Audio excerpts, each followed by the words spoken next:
আমাদের এই কেন্দ্রীয় অফিস এটা আমাদের কাছে অত্যন্ত প্রিয়। আমাদের এই অফিস কারণ এখান থেকে পরিচালিত হয়েছে গণতন্ত্রের উত্তরণের সংগ্রামের সমস্ত আন্দোলনগুলো, এবং এই অফিস থেকেই আমরা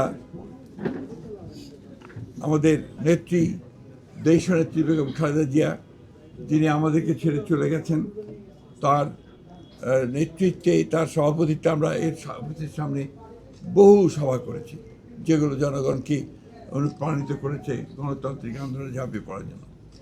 আজকে খুব কষ্টের সঙ্গে আমাদের স্মরণ করতে হয় যে আমাদের সেই মহান নেত্রী, যিনি আমাদের বাংলাদেশের সামগ্রিক গণতান্ত্রিক আন্দোলনে সবচেয়ে বড় ভূমিকা রেখেছেন, নেতৃত্ব দিয়েছেন, এবং গণতন্ত্রকে আমরা ফিরে পেয়েছি বারবার।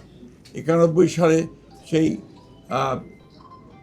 89-এর গণ আন্দোলনের সময় তিনি নেতৃত্ব দিয়েছেন, 91-তে সরকার গঠন করেছেন, পরবর্তীকালে 96-তে, তারও পরে প্রত্যেকটি আন্দোলনে তিনি নেতৃত্ব দিয়ে গণতন্ত্রকে প্রতিষ্ঠা করার জন্য তিনি কাজ করেছেন, এবং তাকে সেই জন্যই আমরা বারবার স্মরণ করি। এবং আমি যে বিশ্বাস করি যে দেশনেত্রী বেগম খালেদা জিয়া শুধু বাংলাদেশ নয়, আমাদের এই এশিয়া প্যাসিফিক অঞ্চলে গণতন্ত্রকে প্রতিষ্ঠার জন্যে যে সমস্ত নেতারা নেতৃত্ব দিয়েছেন, তাদের মধ্যে নিঃসন্দেহে অন্যতম। আমরা তার চাই যে আল্লাহ তাআলার কাছে প্রার্থনা করি যে তাকে যেন বেহেশত নসিব করা হয়, তার রুহের মাগফিরাত কামনা করি।